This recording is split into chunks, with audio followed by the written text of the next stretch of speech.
start the season, we had 5 months with no tournaments, and then we have back-to-back tournaments. So what happens in the first tournament? I win the first tournament. And it is the very next morning, we're out there practicing for the Harris chain. So, you know, like shifting gears from one tournament to the next was really difficult. It was a lot. I mean, that first day of practice was almost a wash, believe it or not. It really was. I was getting phone calls and texts constantly still the next day, and it was just hard to move on to the next event. I knew that going in. So then days 2 and days 3 of practice, I really focused and bared down, and I felt like I had found a couple areas that were holding a good number of fish.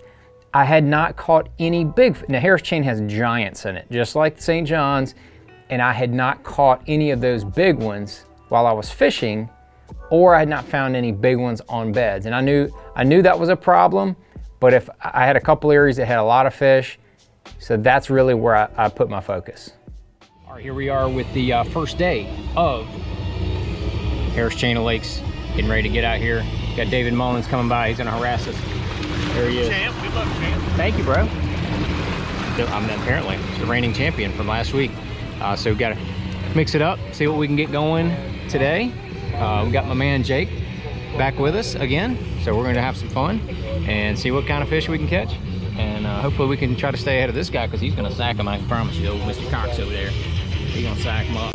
I never take my rods out, but I'm going to do it today. Oh, he's gonna show me the goods. He's gonna show me a Texas rig. That's what I see. Yeah. Wow, I never knew it.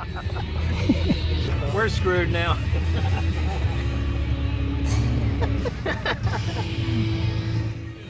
I need you to get out, ladies and gentlemen. Hot off his second Elite Series win just a few days ago. The cruise missile, John Crew.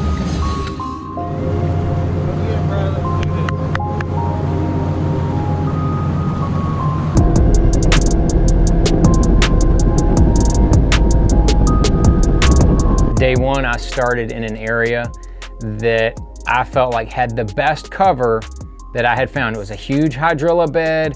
I had mapped it all out, found all the edges, found where it got clumpy. Well, so did about half of the tournament field.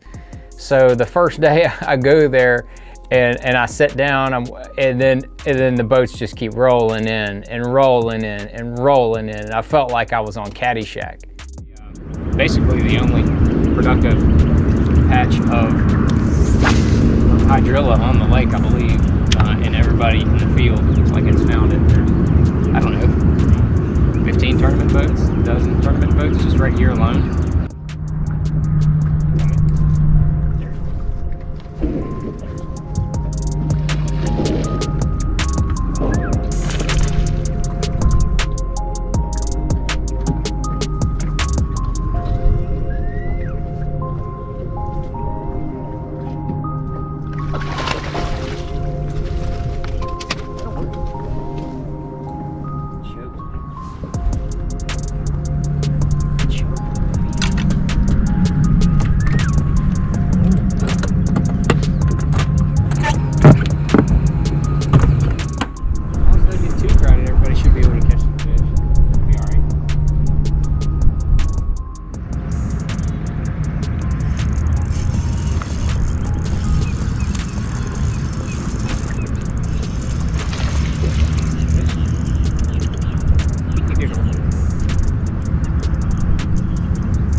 Trick on a pound and a half. Look how white it is. It's white. It's like a crappie. Yeah, it's a white bass. Not a white bass. It's a bass, but it's white. So appropriately so, I should put the white pearl tag on it. Yeah, he's maybe a pound and a half. Not a bad little start. First cast. The old net bomb.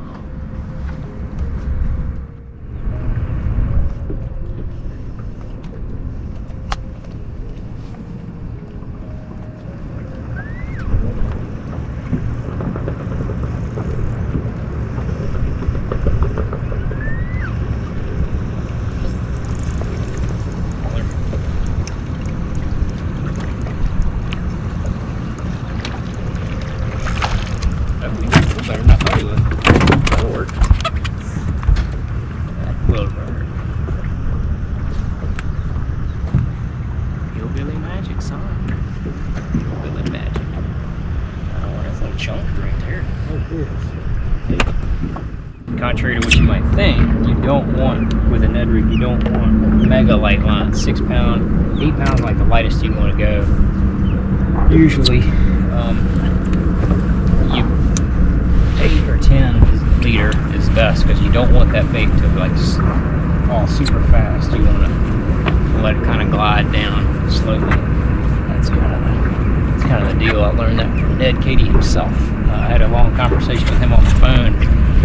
The first like 2 years that I fished a Ned rig, I fished it completely wrong.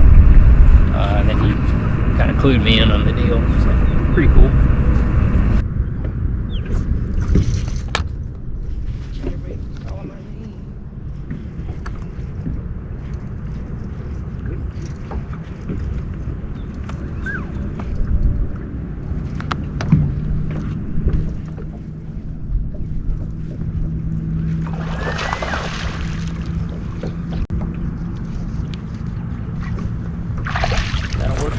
Yes, sir. That's the one. Jeremy was calling my name. He's like, John, throw me.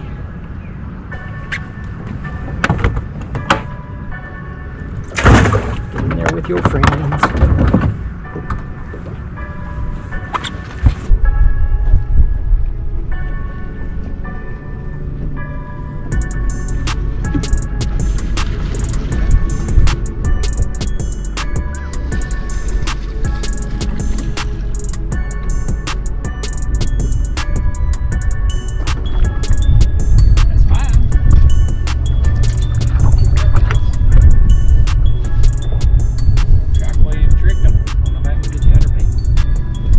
Didn't take long, caught a couple on a chatterbait.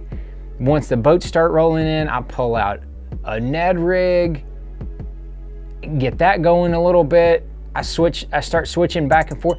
Next thing I knew, I had 11 or 12 pounds pretty quick.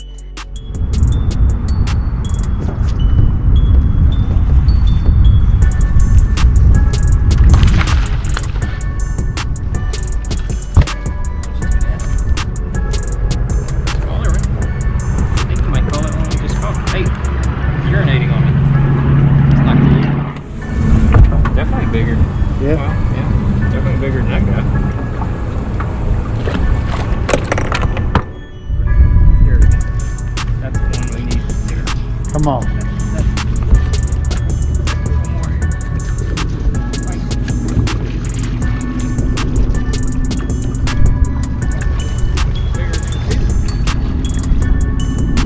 Maybe. I thought that was a lot bigger fish. And I didn't really see any big fish caught. So I thought, I'm gonna go mess around in some other areas, get away from the crowds a little bit, see if I can't catch a couple of those big ones. Let me go down there. I wanna see if anybody's on a couple little specific spots down there. Made a little run over into Lake Eustis. Lake Eustis is a place that I fished in the past. I was in this backwater area. It's kind of like a canal area. Some lily pads, had a couple decent bites there in practice, and I figured if I got bit in there, there was a chance it could be one of them old great big ones. So I made that adjustment in there, went in there, and just kind of tried to slow down for those big bites. See if we can get it. This one off again.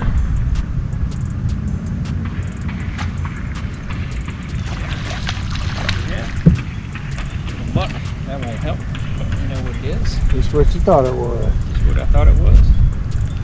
But a lot of times wherever there's little buck bass, there's a big old heads.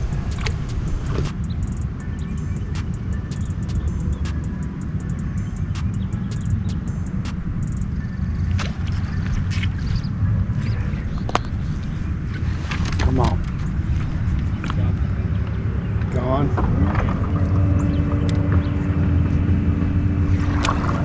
Crap. Looks like a decent fish, not a giant, but like, I don't know, 2.5 maybe.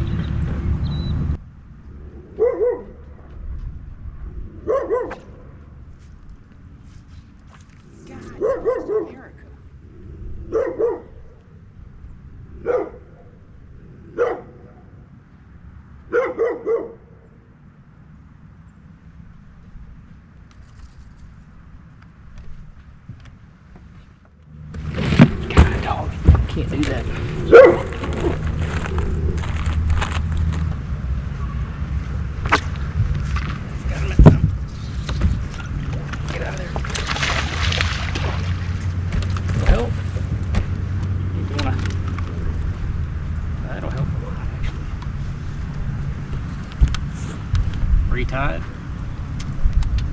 Pretty much the same exact pitch, so probably the same fish, I would guess. That backwater area in Eustis, it produced some bites. I did call. I think I called twice. I had one missed opportunity on a big one, got me wrapped around some pads. You know, that kind of stuff happens when you fish heavy cover, but really no giant. And so then I said, you know what, I'm gonna make one more adjustment. I'm gonna go to an area where the fish move into bed, and I'm gonna give it a shot and see if I can't run into one of those great big old giants. Yeah. Like 13 of them, like a 13-pounder. Oh, Lord. You? Maybe 11 or 12. Did you catch them when you started? I caught some, but no big ones. Too many boats yet.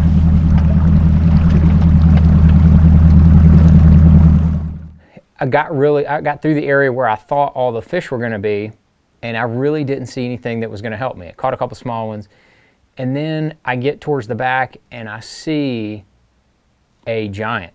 I'm talking like a 6+, just loafing around. The fish was not on the bed. I kind of set up, started watching. Well, next thing you know, I looked off the corner of my eye and I see one that would definitely help. So I buckled down, had to pull all the tricks out, and that's right, I got her to bite.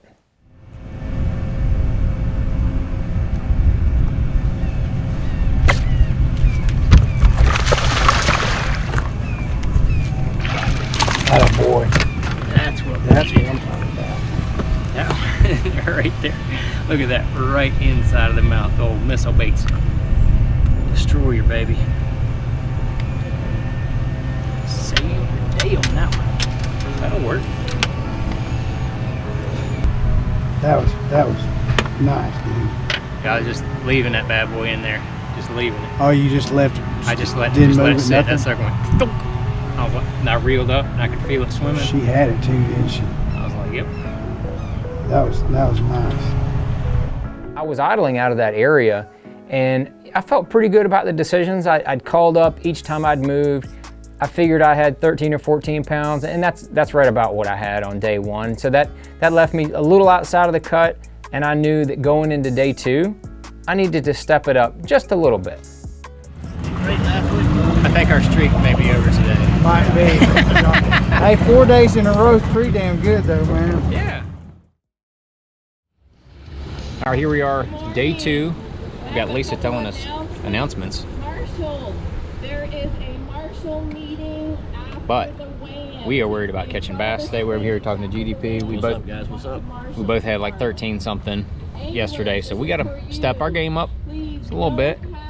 Maybe we can just get a big bite, difference maker. Got my man John over here. He's gonna be good luck to me. He's yawning. No, and he's not yawning. He's just hanging out. He's getting ready to drink his coffee and hopefully watch some fish catching. Speaking of seconds, we give a two-time Elite Series champion just last week from Richmond, Virginia, the cruise missile, John Cruz.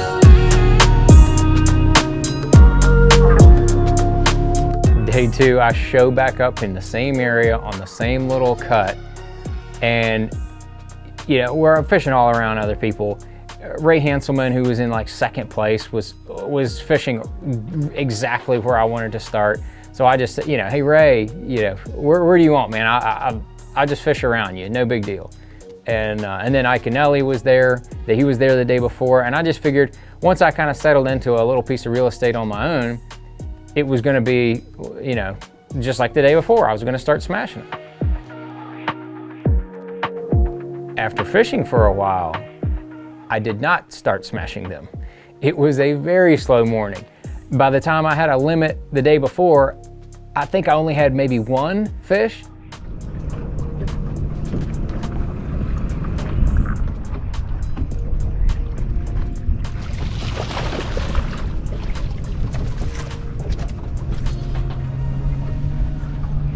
I mean, I was struggling to even get a bite. So really, I didn't know what to do. I mean, I was moving around, trying different areas. I was rolling through different baits. I mean, I pulled out all kind of different. I pulled out crankbaits and tied them on. I could not believe I couldn't get a bite on a Ned rig. I mean, high pressure, The fish were still there. Canal was over there catching. He was culling like crazy. You know, some of the other guys I was seeing catching plenty of fish, but it just was not happening for me.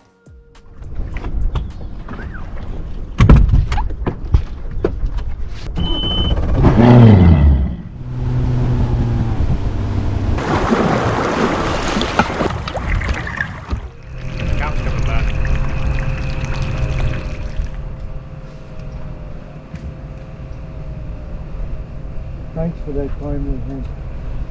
Well, heads up.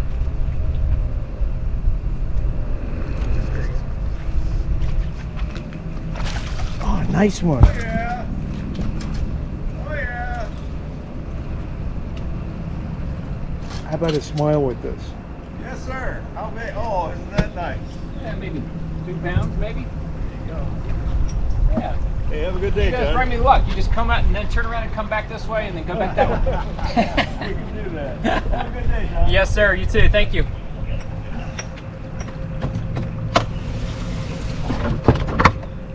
Call him 112.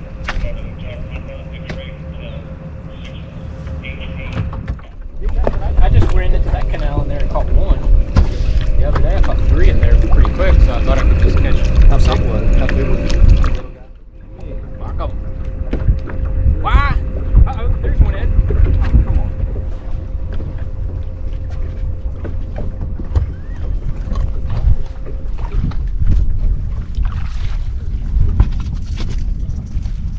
Yay! All right, got it. And that would be We'll call him 1-7. okay. You know, so it got to be later in the day, getting closer to lunchtime. I think I only had 2 fish in the live well.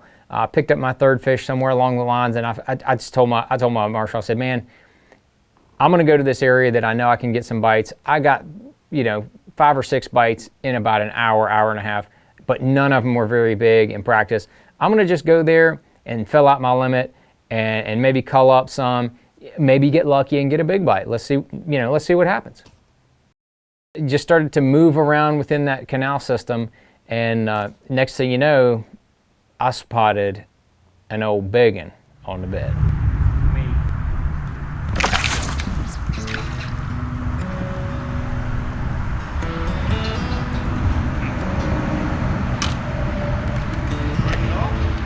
Yeah. Had the tails.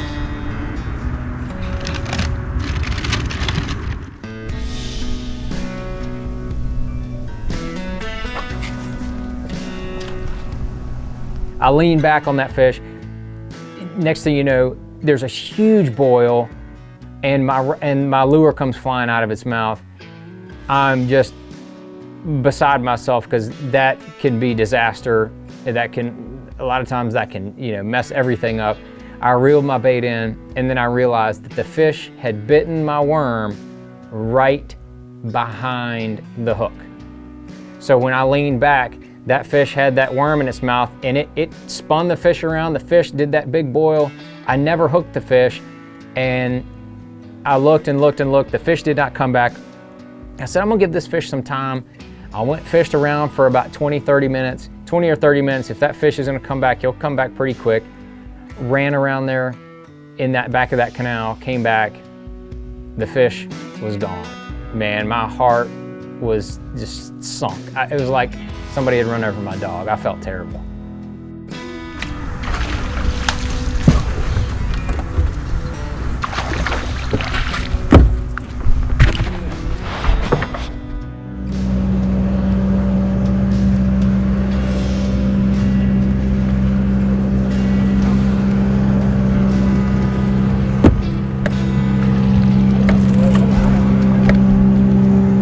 Oh man, that'll help the heck out of you.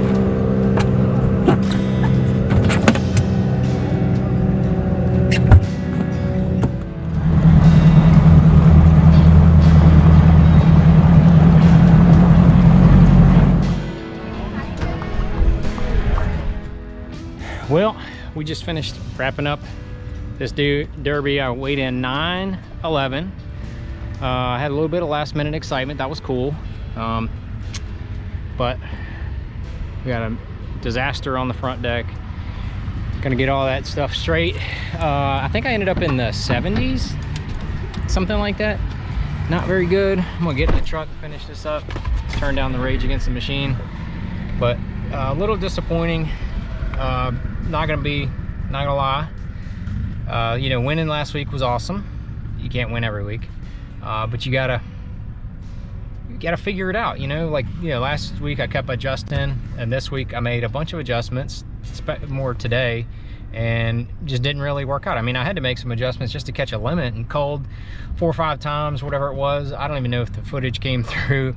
I mean, I couldn't even work the GoPro very well today, but sometimes that happens, and you've got to be able to keep your stuff together. Had an opportunity at a big one, and didn't work out. So nothing I did wrong, I don't think. You know, I'll replay 100 times on that bedfish, big bedfish, probably 6-pounder, and that would have been a difference maker. Probably would have put me in the cut. You know, I have that one fish. Even if I take out a, you know, 1.75 pounds, it's gonna put me right there at it. I probably would have made it, but wasn't meant to be, and it's meant for me to be a little ticked off going into this last little few days before the Classic. So I'm going to be focused to make sure I have a very good Bassmaster Classic, and then stay focused for the rest of the season. So stay tuned. Appreciate everybody watching. And there goes Skylar Hamilton. Skylar. I don't know if he did any good, but I didn't. I finished in the 70s.